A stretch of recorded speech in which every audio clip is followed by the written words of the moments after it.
e opinião, credibilidade, você encontra aqui.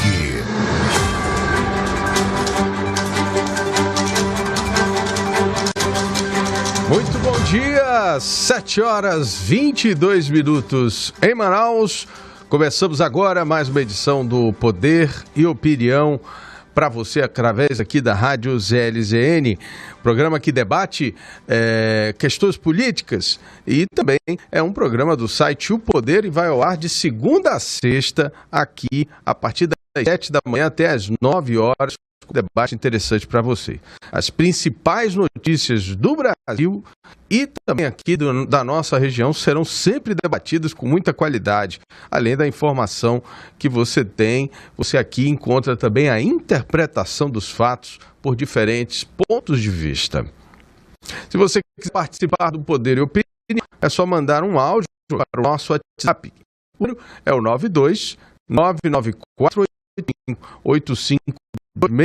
Não deixe de acompanhar essa transmissão no YouTube. Neste exato momento, nós já estamos indo ao vivo no canal do YouTube, aqui do site opoder.com. Se inscreva lá no canal, vá lá, clique em inscrever-se e imediatamente vai aparecer uma abinha lá com o número das notificações. Você coloca lá todas as notificações e pronto, assim que o nosso site O Poder publicar algum conteúdo novo, você também será notificado. Hoje, o Poder e Opinião tem, excepcionalmente, a minha apresentação, Álvaro Corado, e a participação aqui dos nossos debatedores, professor Ademir Ramos e também o nosso analista político aqui, Brian Dolzani. Vamos então diretamente aos assuntos que serão debatidos hoje aqui no programa. Jornal Poder e Opinião, só aqui na Rádio ZLZN. Telegram dispara mensagem contra PL da fake news. Empresa diz que o projeto vai acabar com a liberdade de expressão. Mulheres de 5 ministros de Lula são nomeadas para cargos públicos com salários de mais de R$37 mil. 22 ações contra Bolsonaro, todas elas nas mãos do ministro Alexandre de Moraes. Continua aí a busca pela inelegibilidade do ex-presidente. E com mordaça, vereador Raif Matos faz discurso silencioso em crítica ao PL 2630 na Câmara Municipal. A Assembleia Legislativa do Amazonas analisa PEC para barrar nepotismo nas indicações para o Tribunal de Contas dos Estados. 7h25 e a gente parte diretamente aí para o primeiro debate desta manhã aqui. Jornal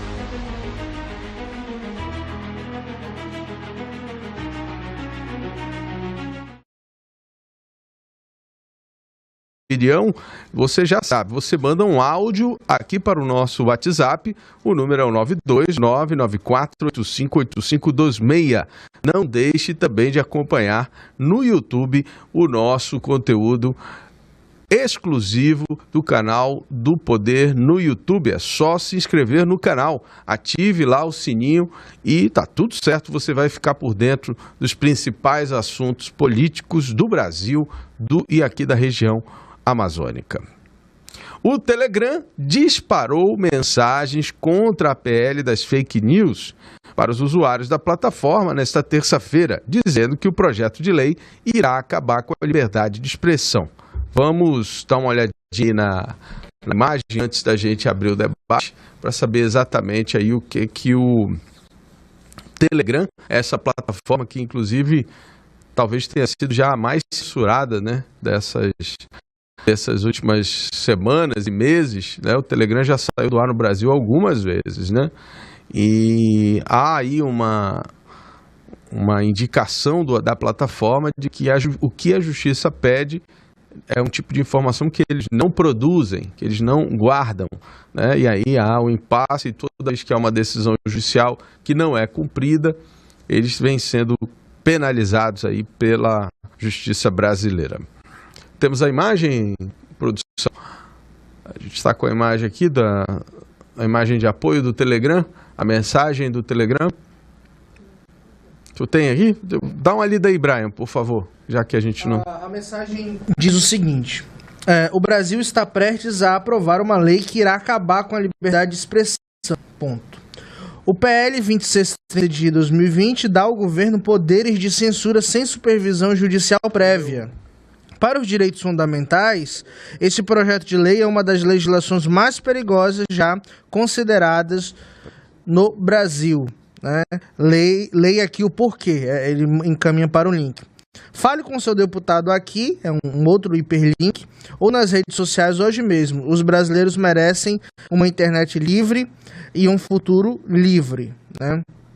E aí embaixo ele coloca que a democracia está sob ataque, e aí basicamente ele repete, e aí ele afirma: a Câmara dos Deputados deverá votar em breve esse PL, que foi alterado recentemente para incluir mais de 20 artigos completamente novos que foram debatidos.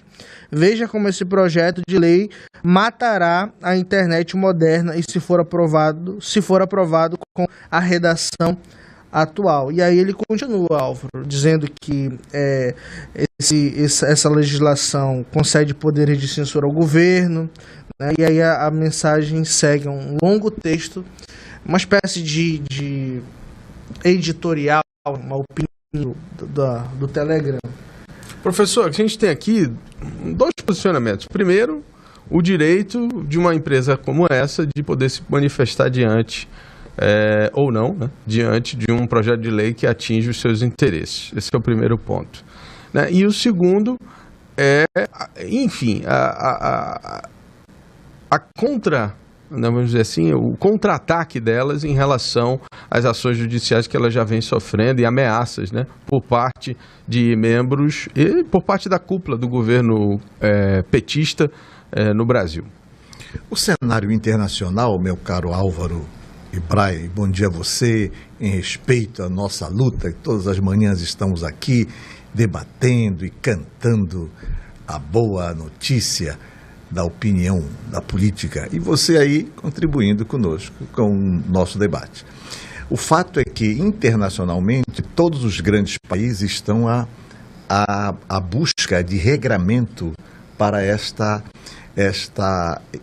invasão dessas plataformas internacionais dos seus países. É o processo de globalização, né? Com o processo de globalização, o Estado foi minimizando cada vez mais, o Estado soberano, o Estado-nação cada vez mais foi minimizando, foi criando-se um bloco de países em torno de determinado fórum das nações. A China, no seu estilo chinês, já estabeleceu limites. Entrou num conflito com os Estados Unidos, etc., estabeleceu limite, tem regra na China. Estados Unidos também é a mesma coisa. Tá? A comunidade europeia também. Tá? E, sobretudo, em Portugal, também teve uma legislação específica. E agora, inclusive, nesse momento que o Brasil está discutindo essa questão do projeto de lei 3060, me parece, /2023, que está essa questão da liberdade de expressão e a responsabilidade e transparência contra a desinformação, a própria Inglaterra também está em discussão. Lá o embate é contra o WhatsApp, por exemplo. Então há uma discussão no mundo todo sobre esse regulamento. O Brasil está nessa pauta. E a proposta do Brasil qual é? A proposta do Brasil vem desde 2014. A lei, o marco regulador da internet, na verdade, foi muito frágil, né? Muito frágil, deixando aberta certas janelas, mas isso dependeu da correlação de força do partido, do Congresso na época. Retomamos em 2020, né? 2020 houve a retomada da discussão, passou mais ou menos quase 3 meses no Congresso e agora passou para a Câmara Federal e quase 3 anos agora estamos retomando de novo a discussão. Discute-se e avalia-se se esse critério da urgência é o mais correto. De qualquer maneira, foi o impulso que o Congresso teve, sobretudo a Câmara Federal teve, para se pautar uma discussão sobre a emergência e urgência de se regrar isso. Nós já tivemos, já fomos agredidos pelo Google, já foi o Google, agora vem o Telegram, né, afoito e muito forte, inclusive envolvendo o Google e o Meta, né? E os dois já saíram de campo, disseram, ele disse, não, nós não fomos consultados. Não fomos consultados. O que está em disputa aqui é o seguinte: o Brasil, o Estado brasileiro, o governo brasileiro tem o direito e o dever de regrar essa plataforma, as plataformas do mundo quanto à questão do noticiário internacional. Porque, na verdade, se tornou mais importante hoje, é um processo de formação mais importante do que a televisão aberta. Então é necessário que, assim como os meios de comunicação, inclusive nós aqui, somos regrados do Estado brasileiro, pelo governo brasileiro. Por que o Google, Meta, o Instagram, o Telegram não pode ser regrado também, né? Por que não pode ser? Quer dizer, então o que está em discussão aqui, meu caro Álvaro, é o regramento do Estado. Se o Telegram não gosta, ele se manifesta. Mas não se manifesta mentindo, porque o que o Ministério Público provou, inclusive pediu um prazo do Telegram de 10 dias, 10 dias para o Telegram se manifestar sobre as mentiras que foram lavradas contra o processo democrático brasileiro. Inclusive dizendo que a democracia está em ameaça no Brasil porque a aprovação desse projeto fake news. Vejo isso muito grave em termos de soberania. E olha que o conceito de soberania agora é muito mais vasto do que era antes. Soberania, pensava-se no século passado, a soberania estava restrita à questão do Estado-território. Depois da Revolução Francesa, a soberania ganha de uma outra dimensão, soberania como povo, o que está na Constituição Federal. E hoje falamos de soberania como autodeterminação de uma nação. Então nós temos o direito, no caso da democracia, de se pronunciar, e o Congresso está com a responsabilidade na mão de discutir e definir o que fazer sobre a matéria. Então, esta é a pauta do processo democrático. Se isso não agrada à empresa, porque é uma indústria, né, Aura? É uma indústria da informação. É isso que está em discussão. Essa indústria quer tratar o mundo como se fosse um latifúndio. E quanto mais... Nós aqui somos produto deles, somos consumidores dele. Então, eles querem vender o seu produto cada vez mais. E aí, eles querem faturar cada vez mais. Essa é a disputa que está no mundo todo, e o Brasil está na pauta, e o Congresso Nacional tem a responsabilidade e o dever de regulamentar esse tipo de mercado que hoje é terra de ninguém. Brian, você acha que as empresas, Big Techs, elas têm o direito de se manifestar em relação a um processo legislativo que está sendo discutido no Brasil? Acho, porque eu parto de um princípio muito básico, né? No direito, principalmente no direito público, né, tudo aquilo que não é proibido é permitido, né? Hoje eu não conheço, claro, alguém vai chegar aqui com uma interpretação, criando um link, etc. Mas eu não conheço nenhuma legislação hoje que afirme categoricamente que essas empresas não podem se manifestar a respeito desse tipo de episódio. Não conheço, né? Então já seria uma espécie de forçação de barra, né? Tanto é que o Flávio Dino meteu Secretaria de Defesa do Consumidor no meio, quando foi o caso do Google. A questão do Telegram, o Álvaro falou uma questão bem delicada, que o Telegram às vezes não armazena histórico de mensagem, é criptografia de ponta a ponta, né? E não tem esse armazenamento, salvo engano é russo, né? O Telegram, salvo engano. Então tem uma lógica própria o Telegram, mas não conheço a legislação brasileira algo que impeça essa empresa estar agora criando legislação. conheço uma legislação essa categoricamente essas empresas diferentemente com qualquer pessoa que elas têm essa liberdade. Esse é o primeiro ponto. Né? Então, atentar para isso. E aí, Álvaro, ainda que me parece essa questão está um tanto já batida, mas eu, sinceramente, ainda me preocupo. Eu acho que esse é o maior problema desse tipo de pauta, desse tipo de projeto, essa questão do que é a verdade. Isso me preocupa profundamente. Veja, eu lembro de um episódio na comunicação, e tu vai com certeza lembrar, o professor também, no primeiro semestre de 2019, houve ali a decisão judicial, salvo engano, do ministro Alexandre de Moraes, que tirou do ar uma revista da Cruzoé, do ar. E aí vocês vejam que nem a comunicação, os setores da comunicação, são unânimes em afirmar o que quer que seja. Uns chamaram de censura, né? Outros não chamaram de censura, outros apoiaram a decisão do Alexandre de Moraes.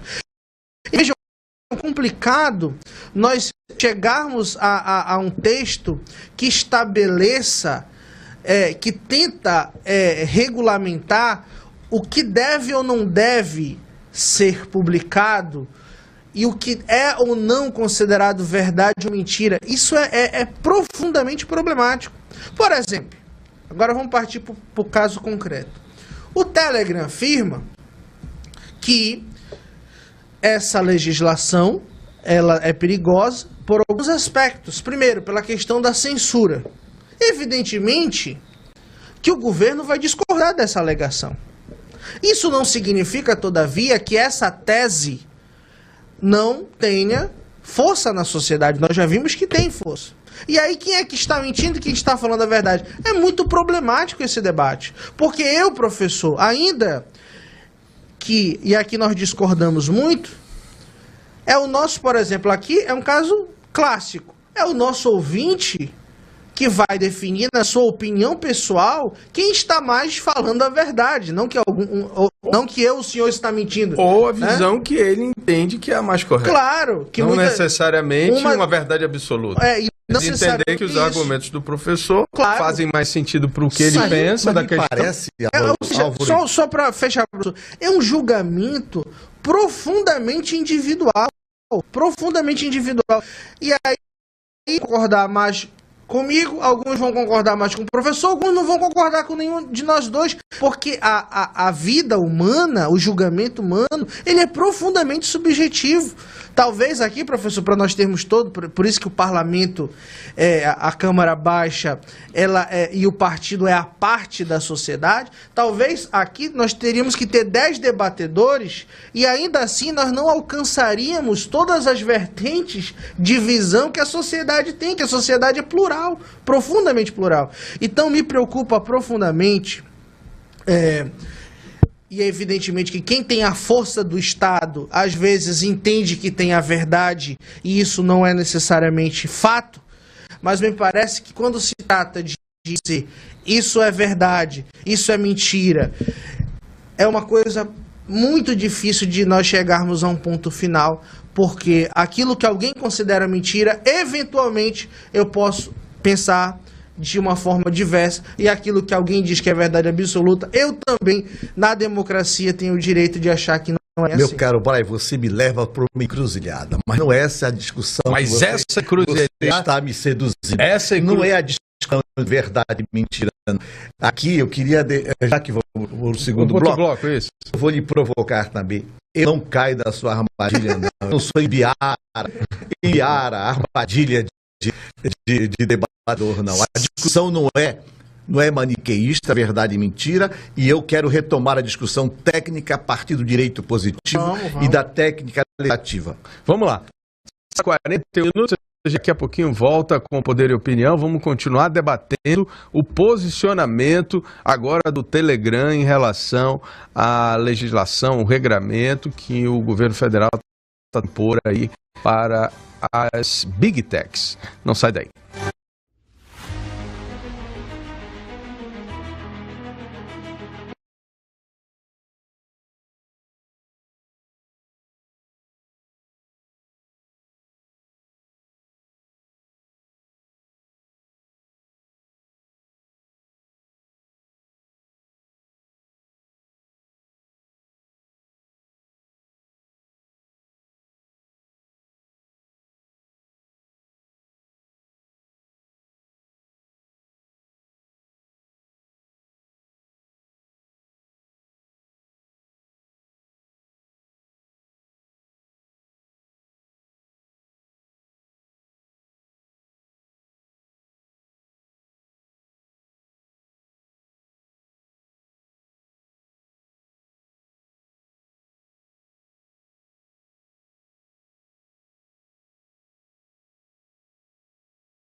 Estamos de volta aqui, direto dos estúdios da Rádio ZLZN, para todo mundo através da internet e também para as rádios em Manaus, a 87.9 e em Manacapuru, a 102.1 FM. Não deixe de nos acompanhar também pelo YouTube, no canal do site O Poder, @opoder.com.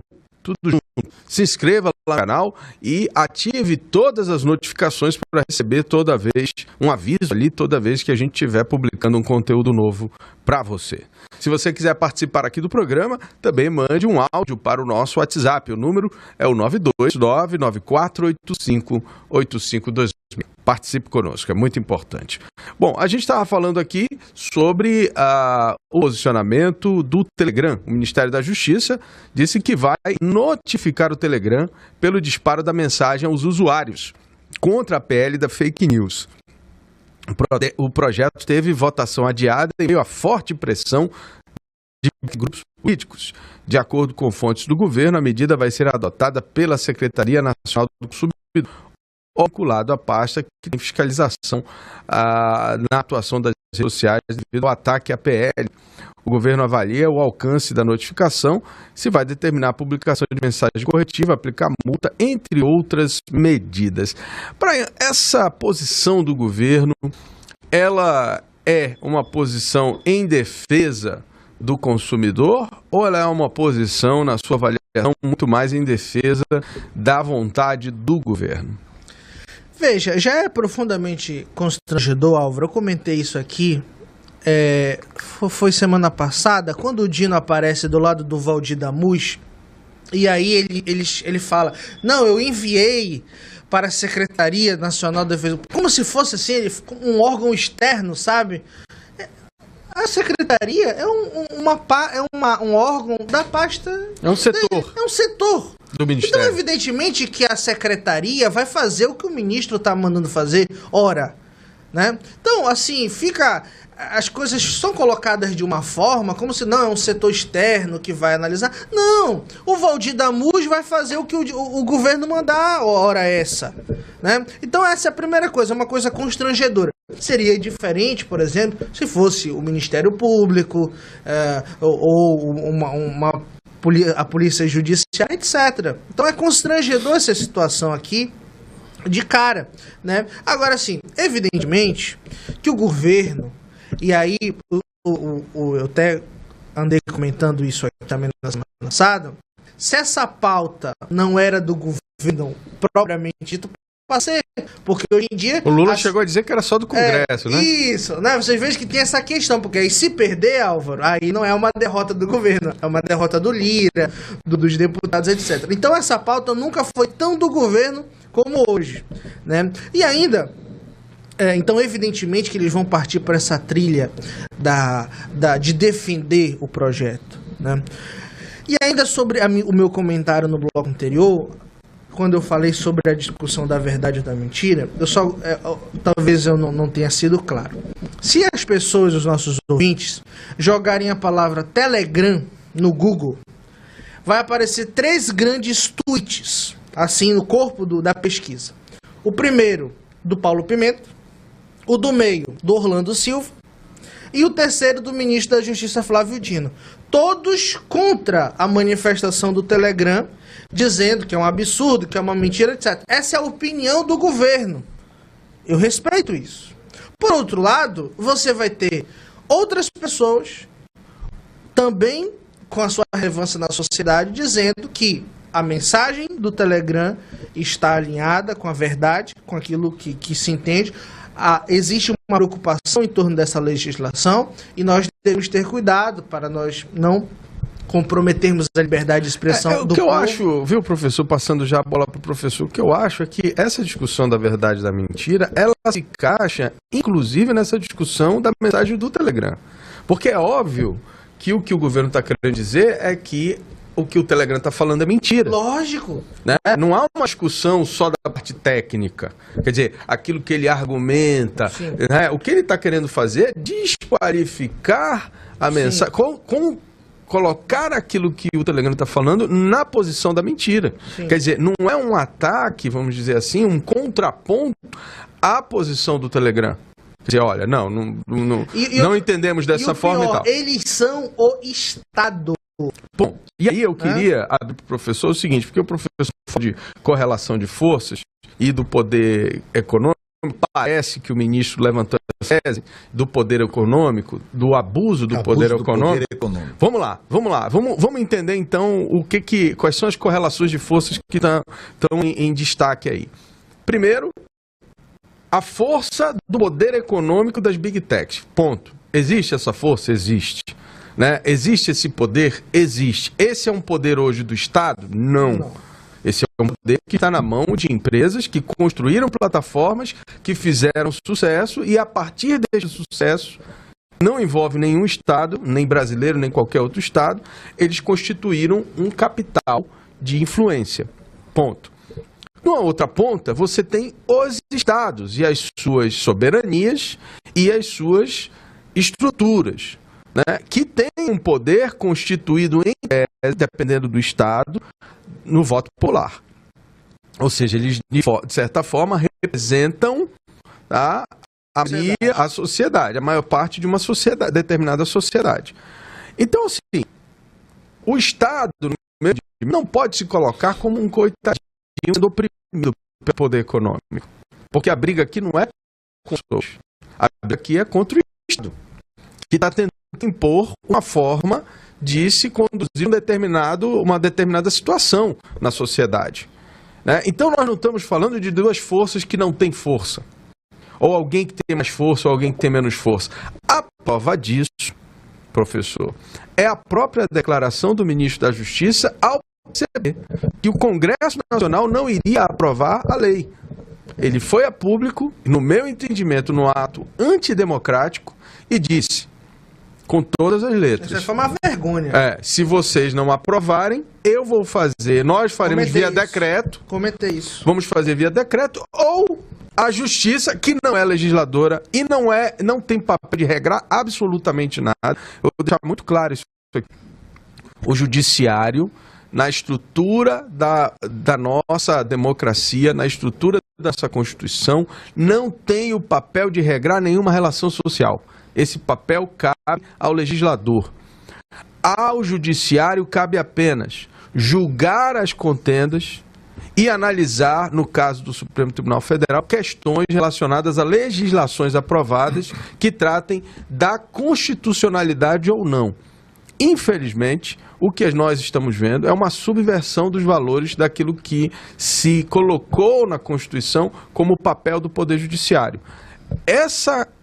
Eu não chamo nem de ativismo, esse atropelamento, né, do Estado Democrático de Direito e principalmente da partição entre os poderes, só demonstra o seguinte: o Judiciário está extrapolando na sua competência reiteradas vezes e agora mais uma vez, quando ameaça a sociedade brasileira, né? E aí a gente tem que fazer uma reflexão, professor, que é assim, que eu um desembargador, e ele dizia exatamente isso, eu vou tentar 11 ministros, 11 ministros são 11 pessoas, Brian, 11 pessoas. Só nós aqui, nós somos 4, tá? Então bote aí mais 6, 7, né? Bote mais 7 pessoas. Essas pessoas, imagine que tem mais 7 pessoas aqui, nós estamos aqui dizendo como mais de 200 milhões de eleitores têm que seguir as pessoas. A diferença, Brian, é que nós não recebemos nenhum voto. Nós nunca recebemos nenhum voto. Nós fomos escolhidos pela carreira jurídica, por outros critérios, né? Ao passo que os quase 600 parlamentares congressistas, entre senadores e deputados federais, 600, representam a maioria dos 200 milhões de brasileiros, porque eles sim receberam votos suficientes para ocuparem uma dessas vagas.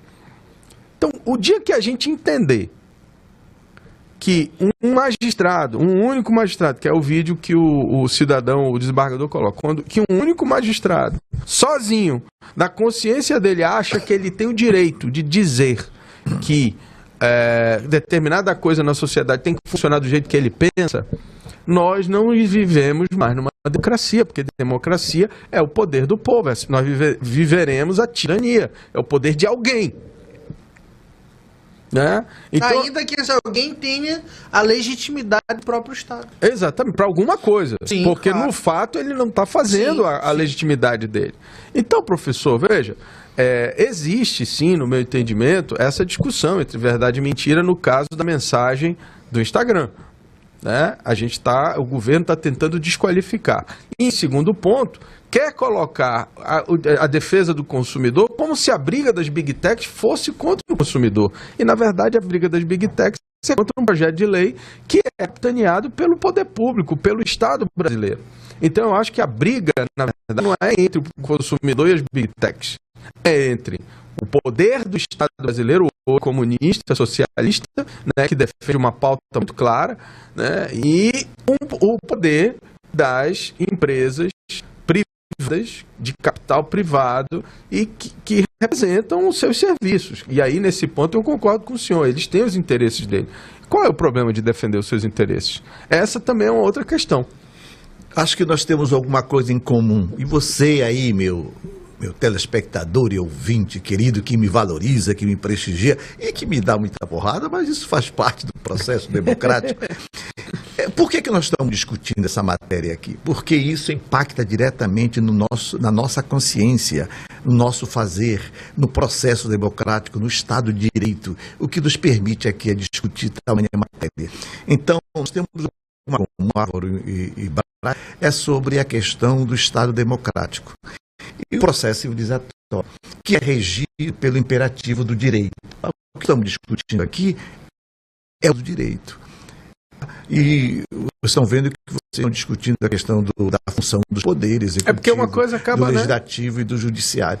Então, nós temos alguma coisa em comum aqui, tudo em comum. Primeiro, a luta pela democracia. Segundo, o imperativo do direito. E, sobretudo, a vontade da justiça. Tá. O que eu estou discutindo? Porque se você tem um texto clássico que nós estudamos em política, que é a mentira, a questão da mentira, que está na Hannah Arendt, é onde discutimos profundamente essa matéria na questão da política. Mas não é essa a questão, não é essa ambivalência que está em pauta aqui, porque a técnica legislativa me permite ao especialista formular problemas. Nós estamos no Estado democrático. Então, o Estado democrático ele tem que regrar as relações entre os homens e regrar as relações entre a empresa e o cidadão. Nós temos o direito do consumidor, que é um regramento. E nós temos que regrar. Esse é o papel do Estado. O Estado tem essa competência e, sobretudo, o Estado democrático, eu estou falando aqui. Então, meu Cabral, não se trata de dizer que um está com a verdade ou está com a mentira. No artigo 7º, que agora fugiu da minha tela, no artigo 7º da lei, do projeto de lei 3060, lá está bem claro quais são as ameaças que pairam nesse processo. Não quer dizer que seja mentira e verdade. Olha, o artigo 7 diz o seguinte, diz assim, e cita quais seriam essas práticas, as práticas que ameaçam a questão da liberdade e a segurança: atos de terrorismo, crimes contra a criança, contra mulheres e racismo. Quer dizer, está bem definido nos termos da lei. Porque quando você trabalha uma propositura legal, né? Quando você trabalha uma questão, uma propositura legal, você está amando o quê? Por determinado regramento. Então, por que nós estamos discutindo isso? Porque nós queremos o Estado brasileiro. E aqui a questão do Estado brasileiro, porque o Legislativo, o Judiciário e o Executivo representam aqui o Estado brasileiro. O Estado brasileiro, na verdade, está propondo, através do Legislativo, e isso é direito da democracia, regras, normas gerais sobre a conduta dessas grandes empresas. Hoje o que temos são normas bastante flexíveis. Isso não é uma especificidade só do Brasil. O mundo todo, conforme eu fiz o aqui, estão preocupados com isso. A Inglaterra, com mais radicalidade ainda. A Inglaterra quer quebrar o segredo do WhatsApp. E tem prazo. E a empresa diz que não vai admitir, porque olha o argumento que a empresa está usando. Porque 92% do mundo aceita o WhatsApp, apenas a Inglaterra não aceita. Então, mas a Inglaterra, como poder soberano, tem direito de questionar. Porque o Estado, muitas das vezes, professor, é isso que a gente tem que entender. O Estado entende que, em alguns momentos, ele tem o direito de entrar na vida privada para saber, por exemplo, o que... É porque essa discussão... Mas nesse caso aqui não é vida privada. Mas claro que é. É o regramento, regrar a potencialidade dessa empresa. Como é que estamos hoje? Mas vamos lá. Como está hoje? Vou lhe explicar uma coisa. Como está hoje? Essas empresas não têm nenhum regramento. Então, o que é que tem? Menos Estado, mais mercado. O que é que o Estado está entrando? O Estado está entrando regulamentando essa conduta contra o terrorismo, contra os crimes da criança e contra as mulheres. Vamos lá, depois desse artigo, tem outros 60 artigos, depois desses 7 que o senhor citou, que são profundamente discutíveis. Mas isso é matéria para contra o cidadão, porque, por exemplo, eu não pedi para ser, eles mandaram para mim que eu faço isso. Professor, e aí, esse direcionamento, esse dirigir. Deixa eu lhe dizer uma coisa. No artigo 2º do projeto de lei, ele estabelece o que é meio de comunicação social. É o conceito da lei. Foi o Alessandro? Isso daí é o texto do Alessandro. Não, eles mudaram, mas eu quero só... Numa das versões, eu não lembro se é a segunda, ele considerava meio de comunicação social, para efeitos de aplicação dessa lei, ou seja, que estariam sob a égide das regras dessa lei, repositórios de trabalhos científicos de universidades. Isso nunca foi meio de comunicação social. Bibliotecas virtuais. Isso nunca foi meio de comunicação social. Mas isso, se nós entendêssemos que aquilo ali fazia sentido para a lei, sabe o que ia acontecer? Você ia dar ao Estado de editar livros, de tirar coleções de repositórios científicos. Quer dizer, se isso não é uma interferência direta do Estado, por exemplo, na liberdade, por exemplo, da ciência e da pesquisa, eu não entendo de outra forma. Isso é só um exemplo. Aí vou trazer agora para a nossa realidade. O que é meio de comunicação social? Aí eu vou fazer uma provocação aqui. O WhatsApp é um meio de comunicação social ou ele é só um meio de comunicação? O telefone que a gente liga, ele é um meio de comunicação social ou ele é só um meio de comunicação? Porque isso também está sendo confundido aqui. Uma coisa é regar uma televisão que fala daqui para uma multidão. Outra coisa é eu regrar um serviço de mensagem, como é um telefone, ponto a ponto, ou seja, eu só mando mensagem para quem está na minha lista, né?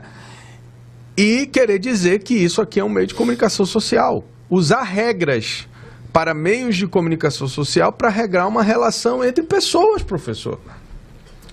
Olha, vou lhe dar um exemplo. Eu estou falando da parte técnica. Não, pois é, eu queria Eu tenho um telefone. Esse telefone eu comprei com meu dinheiro. O senhor tem o seu telefone. O senhor comprou com o seu dinheiro. Não foi o Estado que lhe deu. O senhor comprou. O senhor trabalhou e se comprou. Isso é um bem privado, isso aqui é um bem privado. O que acontece entre o meu aparelho e o seu é problema meu e seu, professor. O Estado brasileiro não tem o direito de regrar essa relação. Não, mas isso está no projeto, tá, professor? Está no artigo 7 ou 12, não lembro agora. Ele não tem o direito, por exemplo, de dizer quantas mensagens eu posso mandar para os meus amigos. Porque isso não é um meio de comunicação social. Eu não estou falando com sociedade no geral. Mas eu estou falando com a minha lista de amigos. Não foi o Estado que regrou, foi a própria empresa, por exemplo, que limitou o número de mensagens. Não, professor, mas na lei, concordo com o senhor.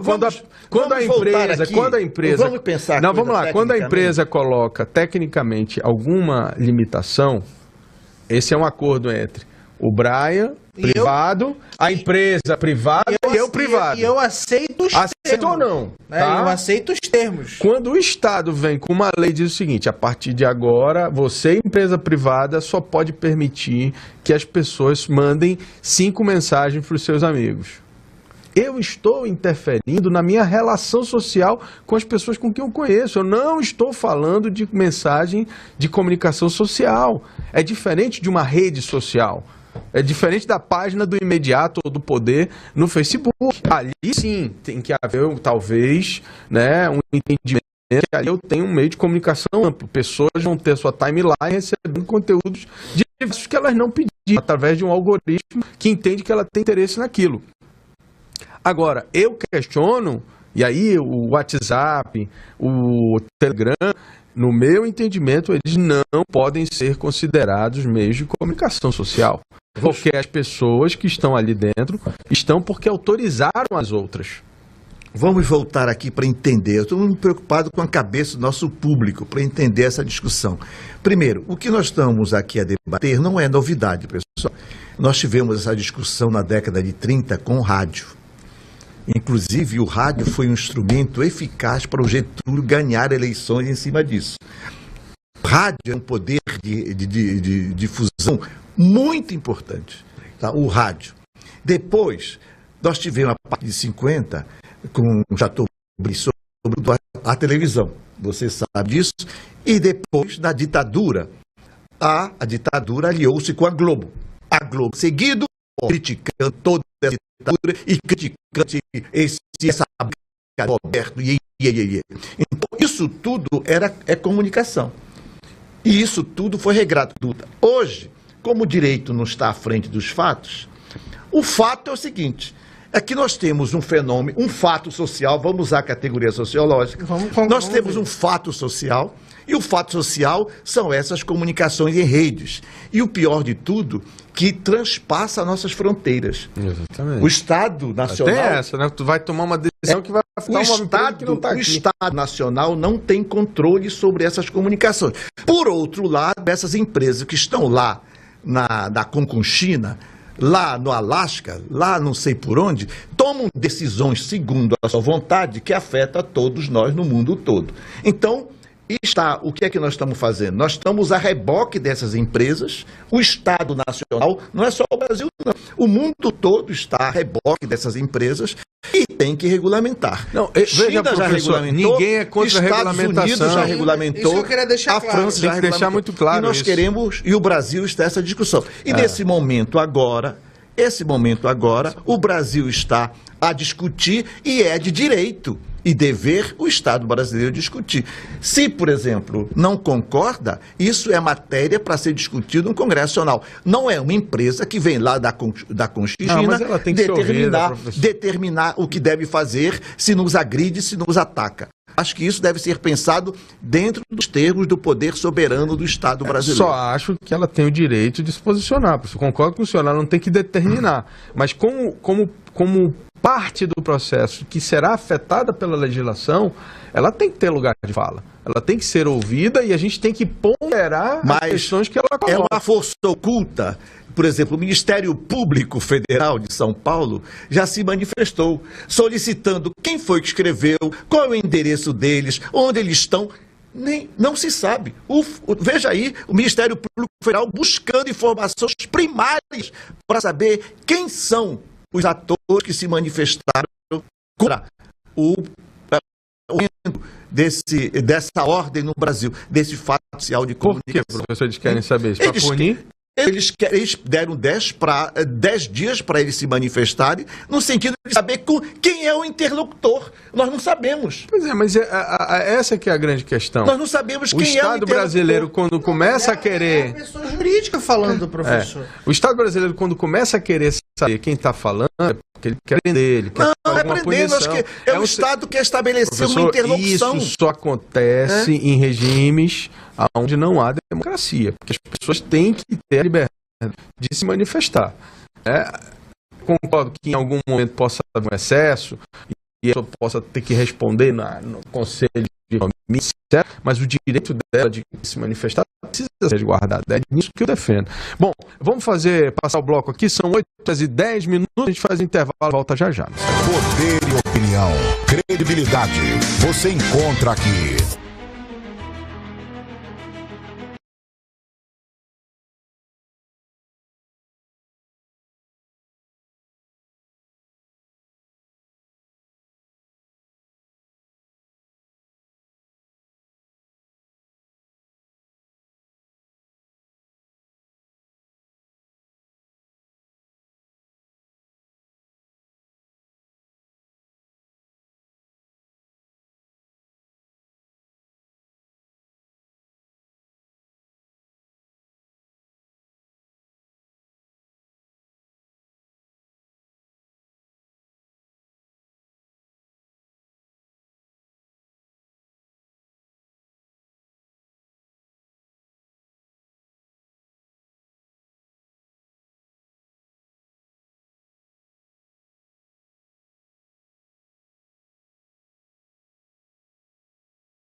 Estamos de volta com o Poder e Opinião desta manhã de quarta-feira, dia 10 de maio de 2023. São exatamente 8h13. Não esqueça de compartilhar essa transmissão aí com seus amigos, sua lista de amigos, para que mais pessoas possam ter acesso a esse conteúdo de qualidade política. E olha, não esqueça também de se inscrever no nosso canal no YouTube. É só digitar lá no YouTube, @opodercom, tudo junto, o Poder Com.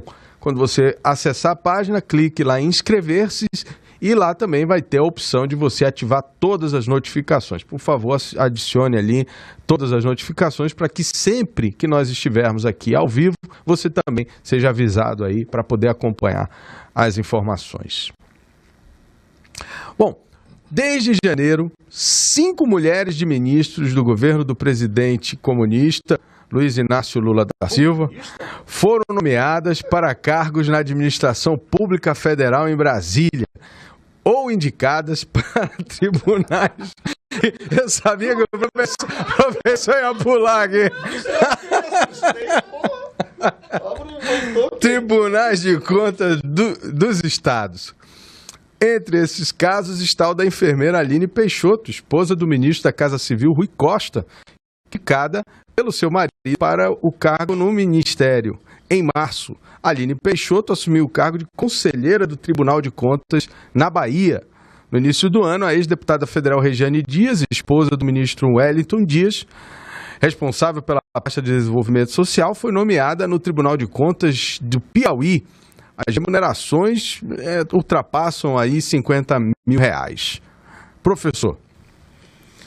O que vejo é o seguinte, né? Um descaramento, né?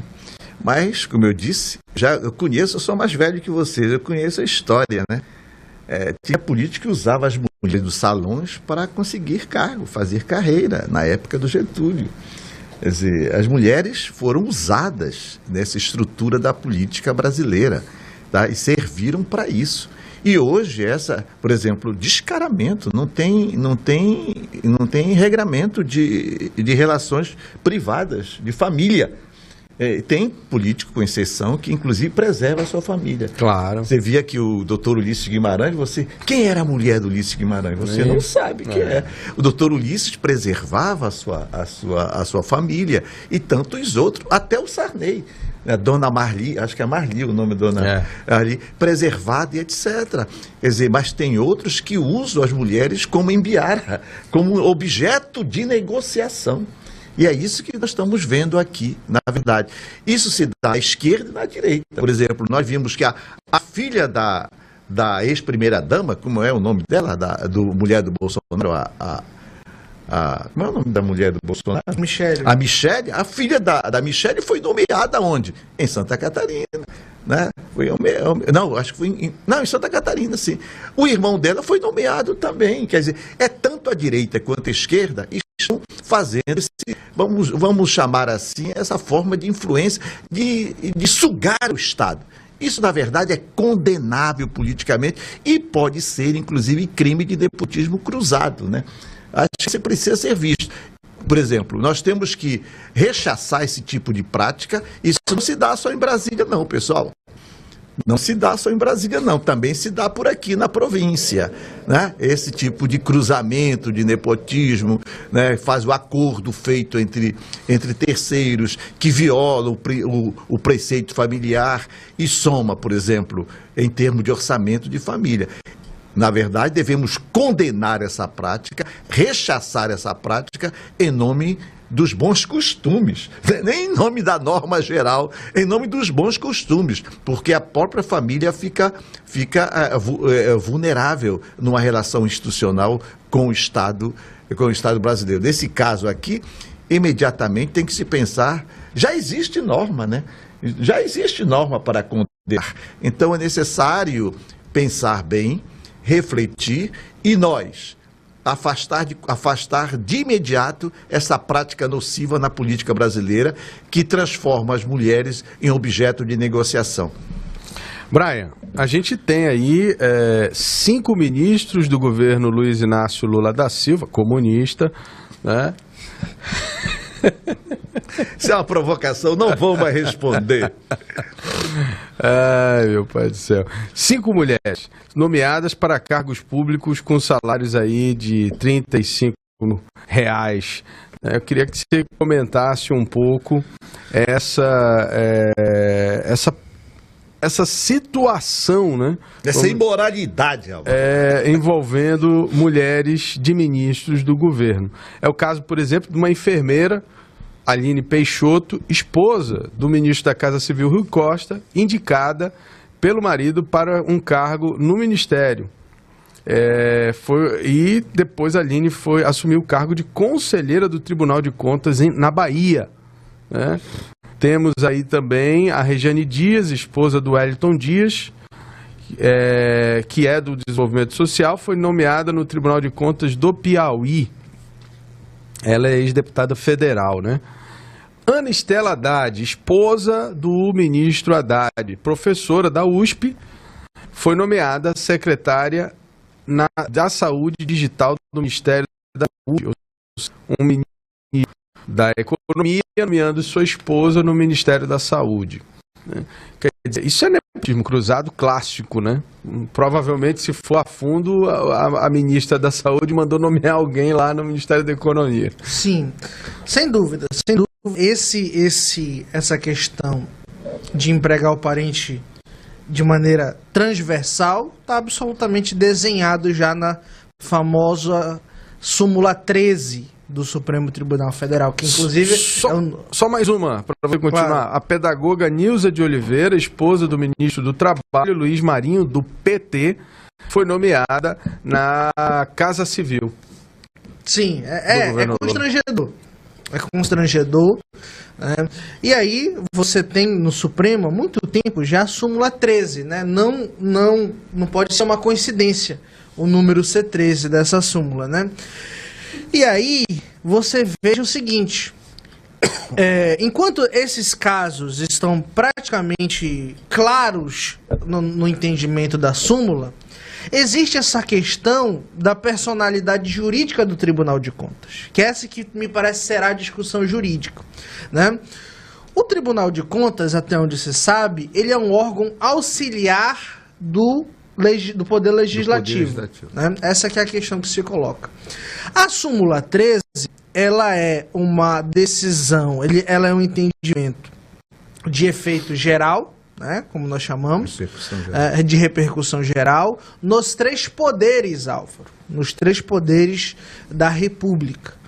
E aí, usando uma espécie de manobra, os governadores acharam que a nomeação de suas esposas para o tribunal, me parece que não feriria a súmula 13, porque o Tribunal de Contas, em tese, não faz parte de um dos 3 poderes, o que é, no mínimo, uma brincadeira com a sociedade brasileira, né? E aí, eu já comentei aqui, que nós comentamos recentemente um caso de nepotismo, não me lembro bem agora o episódio concreto, existe uma exceção da súmula 13, que é os cargos de natureza política. É por isso que um prefeito, um governador, pode a esposa como presidente de uma fundação ou de algum órgão de assistência social. Porque, entende-se, a secretaria é um cargo de confiança de natureza política, não é um cargo de natureza técnica. Entretanto, evidentemente que um cargo de conselheiro do Tribunal de Contas é um cargo de natureza técnica. Evidentemente, né? Então, eu vi a última vez o Ministério Público ingressando com uma investigação no Pará, justamente para questionar esse caso do governador Helder, né? E agora em Roraima estão tentando. Exatamente. E lá está sendo muito criticado, foi até adiado, salvo engano, a apreciação na Assembleia. Para você ver, né? Ele pode porque os governadores não podem. Quer dizer, coisa que... é o que vai se multiplicando. E chega àquela ponta com as prefeituras. Agora, o que a gente lá na ponta com os prefeitos. O que a gente tem que colocar, então, né, professor e Brian, é uma questão muito simples, né? Você colocar a sua esposa num tribunal de contas como conselheira, no mínimo, é uma desmoralização para os conselheiros que têm a formação técnica. Exatamente. Nada contra as esposas. Mas ali não é lugar de puxadinho ou de cabide de emprego. Se tiver que indicar alguém, não importa se é esposa ou não, nesse caso, no meu entendimento, só tem que ser alguém qualificado, né? Você não pode puxar uma pedagoga que nunca viu uma conta pública na vida, né? Ou uma enfermeira que não trabalha na área de exatas, que nunca analisou uma conta pública, e aí eu faço uma diferença, homem ou mulher, né? E colocar no Tribunal de Contas, isso é um assinte. Que nós estamos falando só das mulheres. Mas isso é um assinte. Aí falar dos filhos. Isso é um assinte. Dos parentes mais próximos e das amantes também. Ainda tem. Tem isso tudo. Tem. Que as discussões técnicas do parlamento passado, que deveriam ser técnicas, era um gabinete de amante, homem, mulheres, etc. E eu fico impressionado que os próprios conselheiros não se manifestam, né? Há uma espécie de acordo tácito de tipo, tudo bem, né? Eu vim para cá também por indicação política, não quero desagradar, mas assim, a boca miúda certamente, né? Há um descontentamento, porque no fundo, né? Essas indicações políticas, elas já são contraditórias, porque muitas das vezes a pessoa que é indicada não tem a especialização para estar exercendo aquele cargo, independente do gênero. Mas quando você vê que isso está vinculado a um desejo particular e íntimo do político, que é o caso da esposa, aí a coisa fica realmente mais complicada. Porque, na verdade, ele está colocando a mulher que dorme com ele todo dia. Já existe norma geral que é isso. Então, compete ao Ministério Público Federal se manifestar sobre a matéria, formular denúncia, né? Ou por que a Câmara Federal, o Congresso Nacional também não se pronuncia, né? Então, acho que é importante. Nós não estamos inventando a roda. Existe regra, existe uma norma geral, então vamos apreciar, vamos denunciar e ver qual é o resultado disso. Isso é legal? Pode até ser legal, mas que é imoral e o PT poderia estar fazendo diferente agora, né? Depois de tudo que passou, e não, infelizmente. São 8h25, a gente vai fazer um breve intervalo comercial, daqui a pouquinho a gente volta com mais Poder e Opinião para você. Poder e Opinião.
minutos, estamos de volta com o Poder e Opinião. Se você quiser participar conosco, é só mandar mensagens no nosso WhatsApp. O número é o 929-485-8526. Participe conosco aí com essas informações. Não deixe também de acompanhar o nosso canal no YouTube, @opodercom. Se inscreva lá no canal e ative as notificações para você ser avisado toda vez que a gente produzindo aí ao vivo, transmitindo, na verdade, um conteúdo novo sobre política do Brasil e do mundo. O ex-presidente Jair Bolsonaro é alvo de ações no STF, isso não é novidade, no Tribunal Superior Eleitoral e também de investigações na Polícia Federal. No total, são 22 processos que envolvem desde abuso de poder político até recebimento ilegal de joias na Arábia Saudita. Dessas ações, 6 são conduzidas pelo ministro Alexandre de Moraes, do Supremo Tribunal Federal. Apoiadores do ex-presidente usam o número de que há uma perseguição do ministro contra Bolsonaro. Professor. Não tem perseguição nenhuma. É verdade, ninguém está acima da lei, né? Ele tem que responder em juízo dos seus atos desastrosos que cometeu à frente da República Brasileira. Agora, isso acontece com qualquer servidor público. O presidente da República é um servidor em exercício, tá? Qualquer servidor público em função tem 5 anos depois para responder dos seus atos. Vai correr para o tribunal, para o Tribunal de Contas da União para justificar contas, vai correr em juízo junto ao STF para justificar aquelas arrogâncias todas de gastar dinheiro em padaria, milhões em padaria, em carreata, essa afronta sobre a questão do golpe, tudo isso, todos nós. Quem passou pelo serviço público sabe que todos aqueles agentes que estão no poder, quando saírem de lá, eles vão ter que responder pelos seus atos.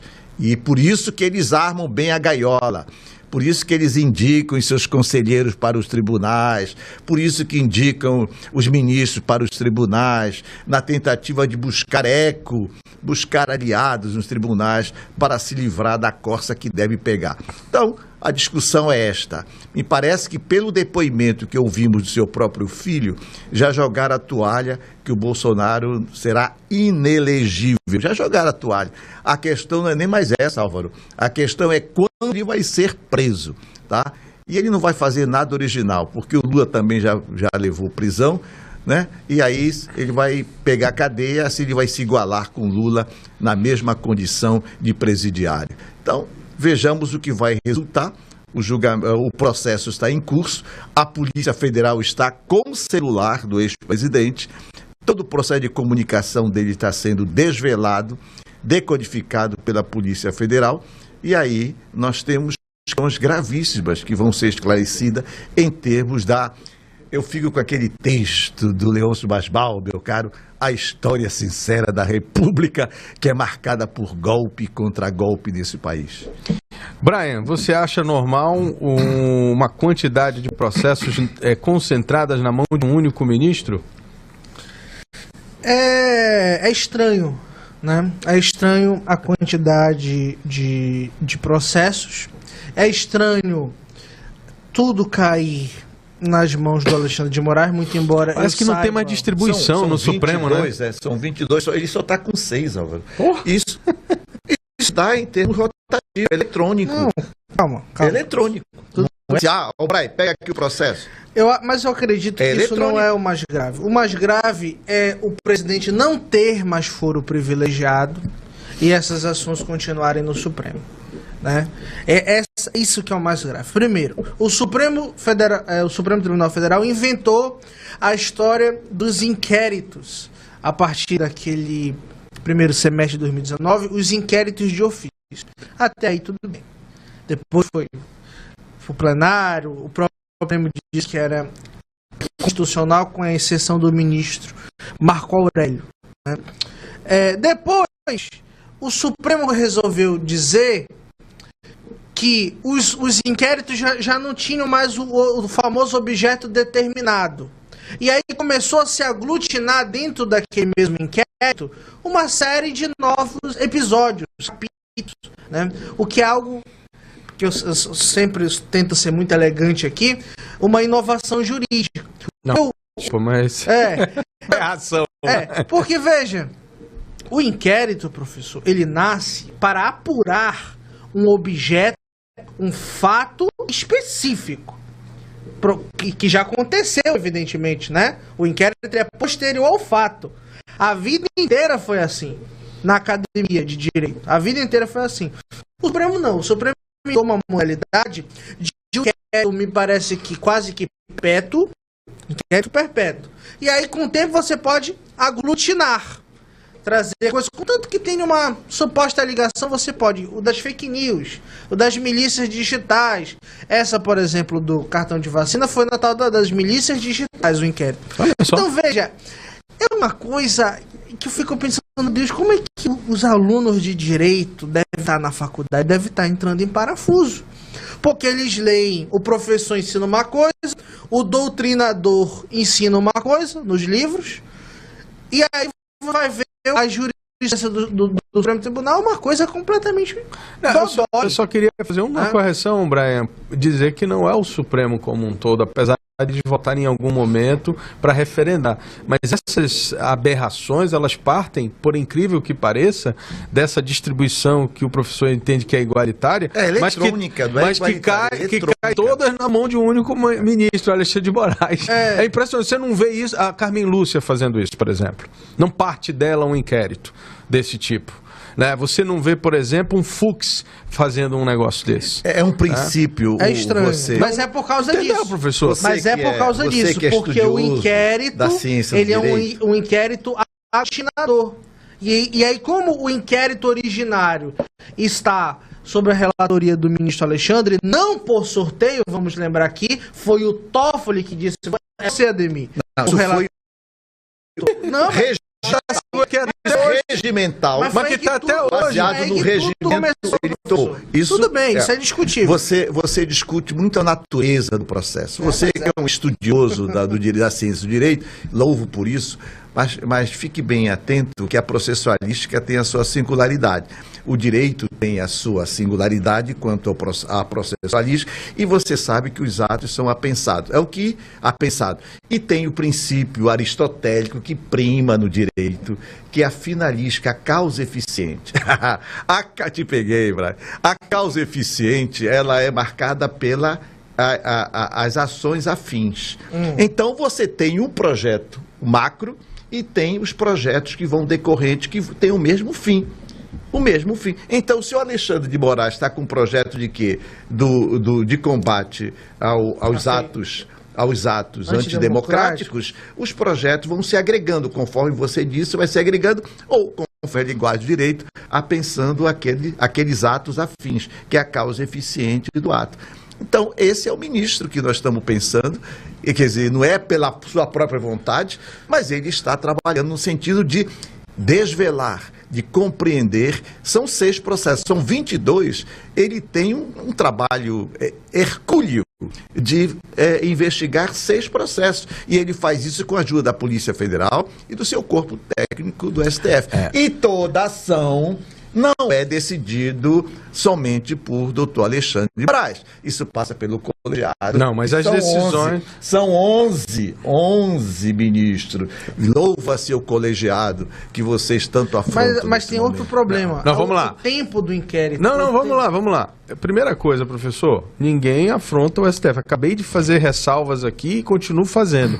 Cito o Nunes Marques, cito o André Mendonça, cito a própria Carmen Lúcia e cito, por exemplo, o Fux. Só aí eu já estou citando praticamente metade do Supremo Tribunal Federal, que jamais você vai ver esses ministros abrindo inquéritos policiais e transformando o Supremo Tribunal Federal em uma delegacia de polícia. Mas eles não estão abrindo, Álvaro. Isso foi uma decisão do presidente da casa. O presidente da casa, seguindo o regimento esses do STF, inquéritos encaminhou para o doutor Alexandre de Moraes os inquéritos estão sendo abertos pelo Alexandre de Moraes. O primeiro que o senhor está se referindo foi feito, de fato, a partir daquele entendimento de que o crime havia sido cometido dentro do Supremo, que a gente sabe que não foi, que é o vídeo lá do negócio, entendeu? Foi um arrumadinho que era para eles não passarem a competência da investigação para o Ministério Público. Né? Eles queriam avocar essa responsabilidade para eles. Dodge pediu arquivamento à época. Bom, isso aí todo mundo sabe. O que a gente está discutindo é a questão da concentração na mão do ministro Alexandre de Moraes. Ontem teve uma manifestação dos advogados das pessoas presas no ato do dia 8 de janeiro. As arbitrariedades relatadas por advogados, por operadores do direito, me assusta, porque a própria OAB não se manifesta, o próprio Ministério Público já se manifestou, né, com relação a algumas arbitrariedades, e o que eles disseram ontem foi assustador. Eles disseram o seguinte: ninguém mais peticiona no processo porque não adianta. Por quê que não adianta? Porque existe um princípio que foi rompido aí. Uma das pessoas interessadas, uma das pessoas envolvidas emocionalmente nessa cruzada é quem julga, é quem apura. É por isso que a razão entre o papel de quem faz a investigação e de quem julga. Isso foi inventado lá atrás, Constituinte, foi inventado exatamente para não ter essa deturpação na hora do julgamento. Porque como é que a pessoa que determinou a prisão deles como delegado da ação, porque quando o juiz atua como investigador, como condutor de um inquérito, ele é o delegado, ele está fazendo o papel do delegado. Tá? Então ele pede a prisão dessas pessoas preventivamente, como um delegado. Aí você, que é advogado de uma dessas pessoas, entra na justiça para pedir uma revisão dessa prisão. Cai na mão do juiz, que é o delegado. Na prática é o que está acontecendo. É por isso que ontem eles disseram isso. Eles disseram de uma forma muito clara: não adianta peticionar. Então, aonde está o direito? Aonde está digamos assim, a imparcialidade do magistrado em avaliar? Não estou dizendo que tem que soltar, mas em avaliar um pedido de soltura de alguém que ele mandou prender. Nós estamos falando aqui genericamente, né? Não, sim, claro. Mas você sabe que cada caso é um caso. Exato. Exemplo, nós estamos vendo o caso da joia. A joia é um caso. Está sendo investigado. Não, ok, professor. O caso dos atos antidemocráticos é outro processo. Está sendo investigado. Sim, todos com Alexandre de Moraes. Alexandre de Moraes a Polícia Federal investiga, o Alexandre avalia, dá sua decisão e submete ao coletivo, ao colegiado. O colegiado aprovou o quê? Aprovou agora mais 200 que foram enquadrados. Professor, quem está conduzindo essas investigações é o Ministério Público Federal ou é o Alexandre de Moraes? É o Alexandre de Moraes. Pronto, professor. Nos termos da decisão. É isso que eu estou falando. Do regimento da casa. É isso que eu estou falando. Uma coisa é aquele ato que aconteceu lá atrás, né, que o Toffoli entendeu que estava dentro do Supremo. Outra coisa são as outras questões que ele está tomando atuando como um delegado, usurpando muitas das vezes. Isso que ele está dizendo é o próprio Ministério Público Federal em algumas situações, usurpando a competência de acusador, né, do Ministério Público Federal. Quer dizer, essa é a questão que está sendo discutida e que eu acho que foi levantada ontem, tanto pelos advogados, no caso do processo do dia 8 de janeiro, mas também, né, nesse levantamento que foi feito em relação a todas as ações. Coincidentemente, essas ações, as mais, digamos assim, mais importantes, as mais... São todas afins, né, Álvaro? E as mais, digamos assim, as mais midiáticas estão na mão do Alexandre de Moraes e ele conduzindo vamos dizer assim, o inquérito. E por que o Bolsonaro não perdeu o poder? Ele perdeu. Ele só não perdeu no Supremo. Exatamente. Eu estava falando aqui. Que é a questão ele deixou. Agora ele continua sendo julgado como se fosse todas, Álvaro, presidente. Eu fiz um levantamento, todas tinha que descer. As ações do Michel Temer baixaram em fevereiro de 2019, tanto antes dele ser presidente, quanto aquela do Joesley que aconteceu durante o mandato dele de presidente. Agora o Supremo criou o foro perpétuo. O Bolsonaro continua com foro no Supremo. Bom, e aí eu queria só fazer um parêntese aqui, porque o professor falou que ele tem que responder por tudo. Eu concordo, professor. Concordo em gênero, número e grau. Não só ele, como o Lula, como qualquer pessoa. Agente público. Qualquer pessoa. No foro correto, sem vícios no processo, ou seja, com alguém isento fazendo a investigação e coletando as provas, que não seja a pessoa que vai julgar. Só tem uma saída pro Bolsonaro. Ele contratar o Zanin, que é um bom quadro. Não! A saída que o Alexandre de Moraes quer. A saída que o Alexandre de Moraes quer e o que o governo comunista que está no poder agora está conduzindo é que ele não participe do processo eleitoral, que ele não seja uma ameaça ao projeto de poder. Então, enquanto ele for, ele será alvo de uma série de investigações. Veja a última operação da Polícia Federal em cima de um cartão de vacina. O Bolsonaro pode ser preso? Pode. Pelo quê? Ou porque ele usou um cartão de vacina falso, por isso que ele pode ser preso, ou porque ele recebeu um presente, ele não recebeu propina, não, ele recebeu um presente de um governo saudita e não declarou na entrada, me parece, né? Essa é a discussão. Estaria tentando entrar ilegalmente no Brasil com isso. Esse presente nunca foi para as mãos, estava lá no acervo e tal, isso já foi comprovado. Mas pode ser preso por isso, né? Quer dizer, ele pode ser preso por quê mais? Porque conduziu teoricamente a questão do 8 de janeiro. Pelo conjunto da obra. Olha aí que tá, professor. Esse é o problema. Se tu queres prender o Bolsonaro, prende pelo conjunto da obra. Essa operação do cartão de vacina tem muita coisa estranha, ninguém é contra a apuração. Agora, que isso poderia estar sob a chefia de um juiz de primeiro grau, eu não tenho a menor dúvida disso. Veja, mas não vai estar, Brian, é isso que eu estou denunciando aqui. Exatamente, não vai estar. O Poder Judiciário tomou o partido. Não há mais justiça em relação... Vocês estão falando intensamente sobre isso, negando o direito da parte. Não. Mas o advogado, o Bolsonaro tem uma banca de advogados. Que já denunciaram que tudo que eles peticionam não tem sentido. Esse é argumento de perdedor. Não. A banca, isso é argumento de perdedor. Não, professor. Veja o Lula. O Lula não tinha uma banca de advogado? O Lula não conseguiu provar a sua inocência, a sua liberdade? Inocência não, professor. Não. Inocência não. O cara que não foi... Ele conseguiu anular o Ele provou a sua inocência e conseguiu a sua liberdade. Olha aí, ó. Olha aí. Você não concorda? Bicho. Ai, meu Deus. Olha, vamos fazer um intervalo para a gente voltar para o último bloco. 8h46. Poder e opinião.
994-858526.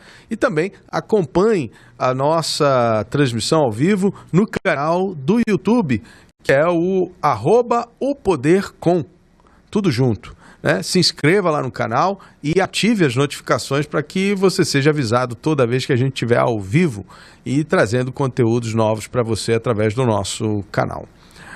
Brian Dolzoni, a gente debatia agora no bloco anterior essa questão envolvendo a concentração, né, das ações na mão de um único ministro do Supremo. E o professor aqui levantou a tese relacionada ao trâmite, né, mas que soa estranho que essas ações estejam concentradas. A gente não tem como dizer que não sou. Se a gente fizesse uma divisão igualitária,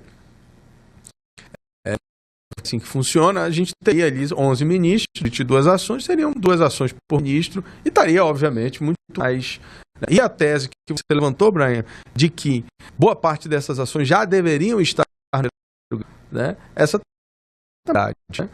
E a gente sabe aqui, professor, sobre essa questão de o magistrado e julga ser o mesmo que conduz a investigação, né? O quanto isso é prejudicial. Não, veja, vamos pegar aqui um exemplo recentíssimo de anteontem. A entrevista do ministro Gilmar Mendes por Roda Viva é uma coisa que só acontece no Brasil.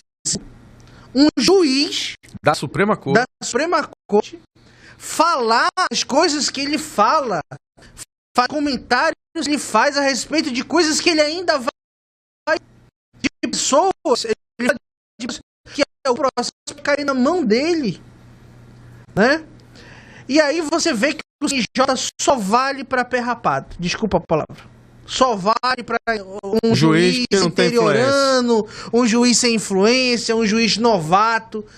Aí o CNJ é rápido. Agora, a entrevista que o ministro Gilmar, coisas que ele fala a respeito de Curitiba, inclusive a Câmara de Curitiba tem que rapidamente... Só fazer um adendo, tá? O CNJ não tem poder sobre o Supremo. O que é bizarro. O que é bizarro. Ele não tem controle. Quem controla o Supremo é o Senado. Exatamente. Ou seja, que é outra coisa triste. É outra coisa triste. O Senado, eu falei aqui na semana passada que tudo está acontecendo, comentando essa fala absurda do ministro Flávio Dino, ameaçando o Legislativo, dizendo que se vocês não fizerem, nós vamos fazer, ou nós vamos provocar o Supremo para o Supremo fazer. Então, é grave, professor. É um ato antidemocrático e ele tinha que ser responsabilizado por isso. São pessoas que falam de harmonia entre os poderes. Não há democracia nessa fala dele. Não há democracia, não está democrático. Isso é autoritarismo e ameaça. Veja, o problema é o seguinte: o Supremo, ele deixou de ser o juiz da partida, e aí o juiz da partida está pegando a bola e está fazendo gol, Álvaro, há muito tempo, né? O ministro Gilmar já rasgou a lei da magistratura há muito tempo. Ele comenta sobre casos que ele pode cair na mão dele, que ele ainda vai julgar, sobre pessoas, autoridades públicas que a qualquer momento também ele pode julgar. E ninguém acha estranho o que esse senhor faz. Ninguém. Não aparece uma nota, que nota não serve para nada, mas não aparece uma nota do Senado Federal assinada pelo presidente do Congresso, Pacheco. Não aparece. Eu fico assim, gente, nós entramos numa crise de poder, de força sistemática, né? Aonde os ministros podem tudo nesse país. Ninguém tem coragem mais de peitar um ministro do Supremo Tribunal Federal. O Senado Federal tem mais essa... Infelizmente, o sistema deixou de ser de freios e contrapesos há muito tempo. É trágico o que está acontecendo. E aí você vê o está punindo todo dia o juiz porque escreveu um tweet, um juiz porque criticou Eu tô vendo, Álvaro, o dia que esse William Douglas, que falou aqui anteontem, ser punido pelo CJ. Mas eu não tenho a menor dúvida que já ele vai receber um PAD, né? O famoso PAD, lá no gabinete dele, lá no TRF2, se não me engano. Que não pode criticar o próprio judiciário. Isso, não pode. Então, ou seja, é um negócio absurdo. Faça aquilo que eu digo, mas não faça aquilo que eu faço. Então é absurdo, é constrangedor a atuação de alguns ministros do Supremo. Está faltando, viu, Braio, questão de liderança política nessa questão. Você vê que o próprio executivo, a liderança do executivo é uma liderança delegada e compartilhada. Quer dizer, que não opera, por exemplo, não consegue manter uma unidade programática no Congresso Nacional. O Lula está muito chefe de Estado hoje. Primeiro, e pouco chefe de governo. Exatamente o que eu estou falando. Concordo. Quer dizer, essa liderança hoje não é operativa. Você vê, por exemplo, o Senado Federal. Pacheco sumiu no protagonismo em termos de legislativo. Não existe. Perfeito. Tá? Perfeito. Terceiro, o Lira, pelo poder e capital que tem das emendas, se tornou grande. E por também interesses políticos. Mas jamais vai se meter com o Supremo, porque é mais sujo do que pau de galinheiro. E ao mesmo tempo, voltando para o Supremo, o Supremo tem uma mesa diretiva, mas que não existe uma liderança sobre os seus pares, entendeu?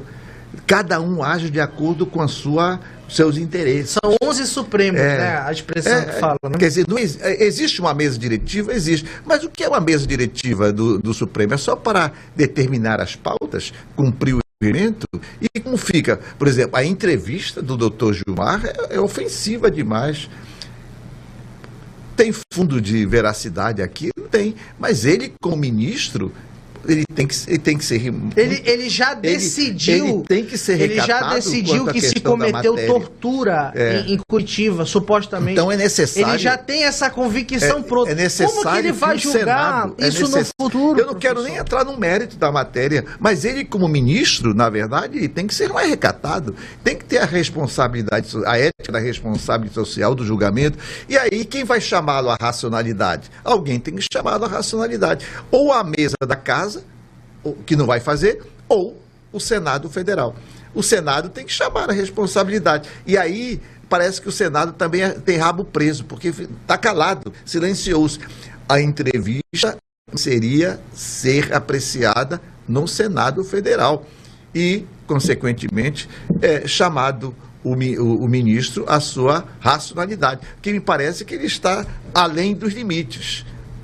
Além dos limites. Não, é só lembrar, por exemplo, eu estou buscando aqui, mas... Isso, por exemplo, isso vale. São coisas... E se os tribunais estaduais resolverem também tomar medidas no G1, aí? Olha aqui no G1.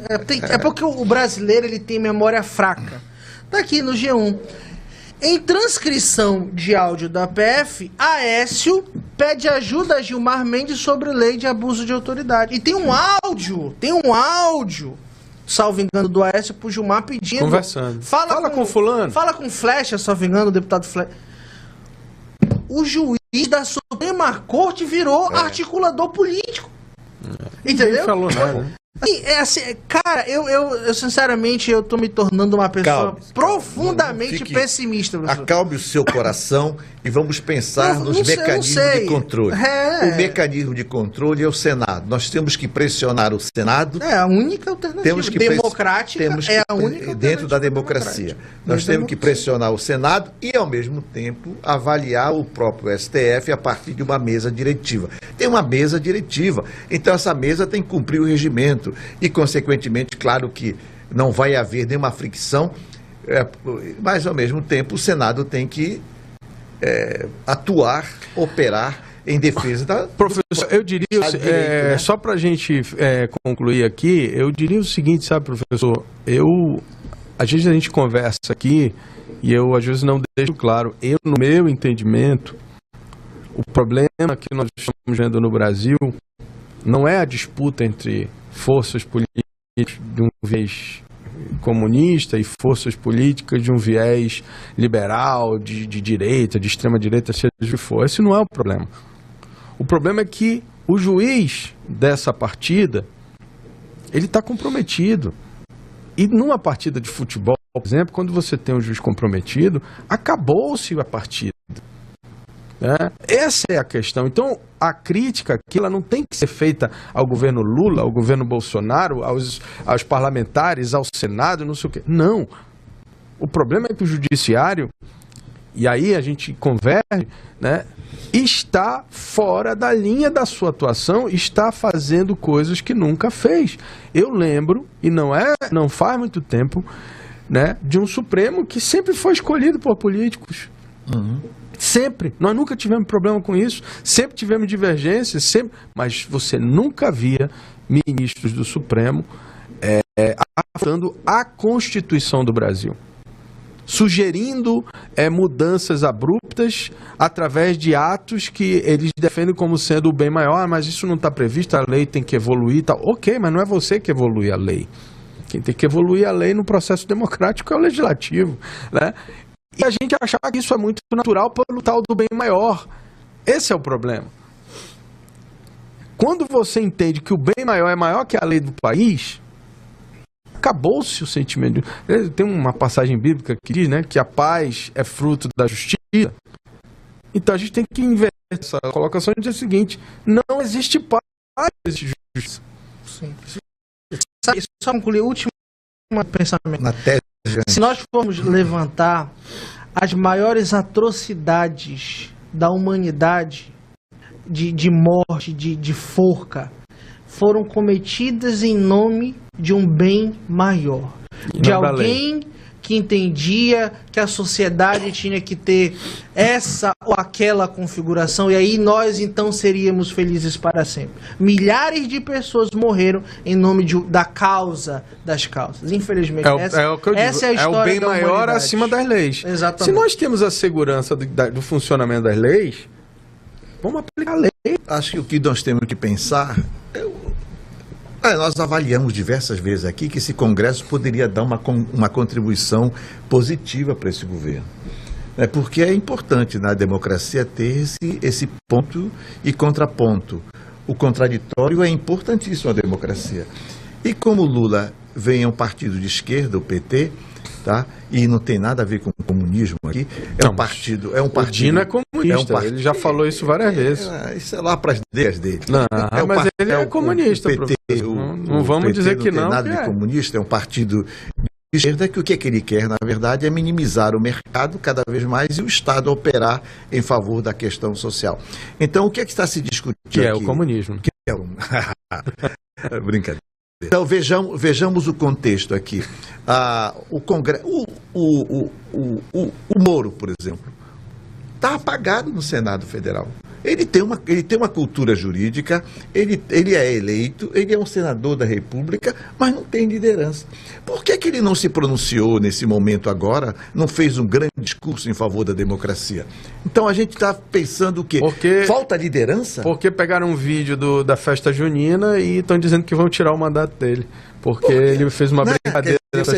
Quer dizer, qual é a contribuição do Senado Federal para a República? É isso que nós temos.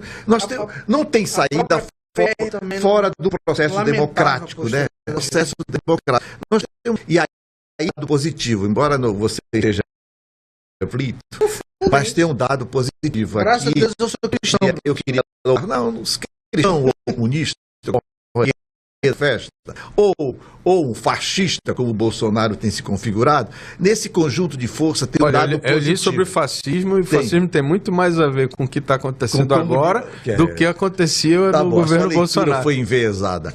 Então vejamos aqui, concretamente, assim, para ver. Tem um dado positivo, que é o poder de imprensa, né?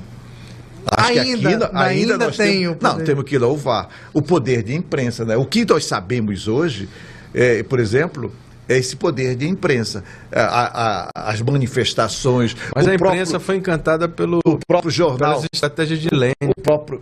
Vem você, rapaz. Pode ler. Nós estamos discutindo aqui o quarto poder, o poder de imprensa, o poder de participação, o poder da crítica. Veja o jornal como está em São Paulo, que é um jornal de direita, e hoje passa a ser um dos jornais mais qualificados à crítica do governo. Veja os editoriais. O Estadão, né? Sim, sem dúvida. Veja a Folha, que é tal de esquerda, não sei o quê. Veja a Folha. Mesmo assim, fazendo críticas ponderadas ao governo. O próprio Globo. Quer dizer, a imprensa, eu estou falando dos grandes jornais, né? Sim. Tá? E você vê os debates abertos, tem no UOL, aqui, também o nosso programa, né? Nosso programa aqui, nossa discussão é coletiva, você participa. Nós estamos discutindo temas internacionais, temas nacionais, temas locais aqui, nós estamos discutindo o processo sucessório.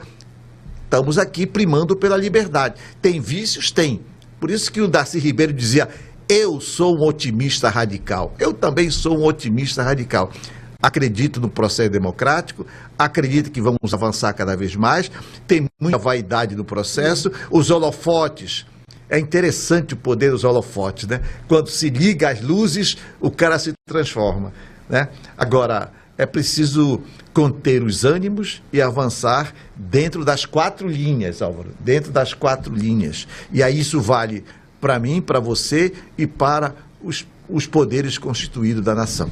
Muito bem, olha, eu queria, a gente encerrar, já terminou o nosso tempo, mas eu recebi agora... eu queria comentar também, Álvaro, a questão do julgamento hoje para os meus... UEA. Você sabe que Nobre Leão, Seráfico de Carvalho e o Leonel, nós fizemos o quê? Nós fomos chamados pelo Amazonino, no primeiro governo dele, para criar a Universidade do Trópico Úmido, que daí que vem toda a UEA. Então eu tenho uma relação afetiva com a UEA.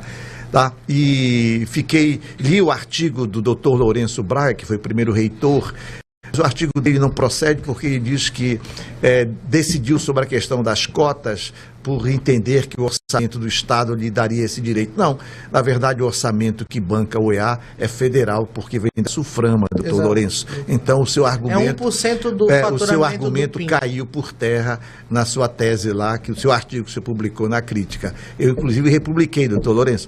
Mas hoje, mediante a decisão que foi tomada pelo doutor, não é o Barroso? Não, o Barroso não, o que nós acabamos de falar Gilmar. agora. O que tem 6 projetos... Alexandre. O Alexandre de Moraes deu uma caçada na nossa cota de 80% para os alunos aqui.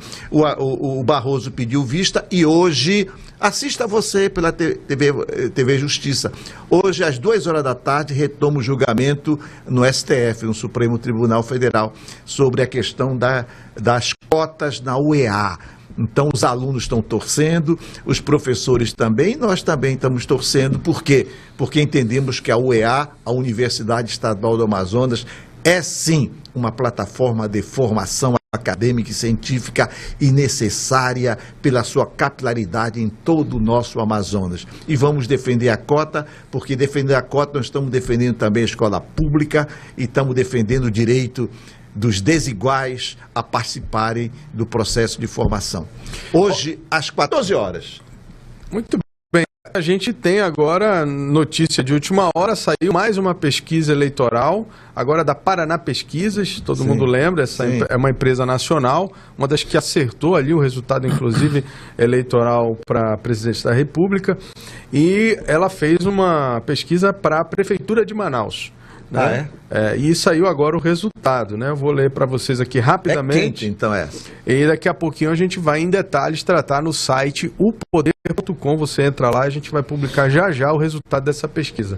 68,9% não sabe ainda em quem votar. 70% da população de Manaus ainda não decidiu seu voto. É alto. 11,5% não vota em nenhum dos candidatos apresentados. Portanto, 68 mais 11, nós estamos falando de 90 e pouco por cento, né? Então, vamos fazer a divisão agora dos 10% que sobram, né? Que se manifestaram.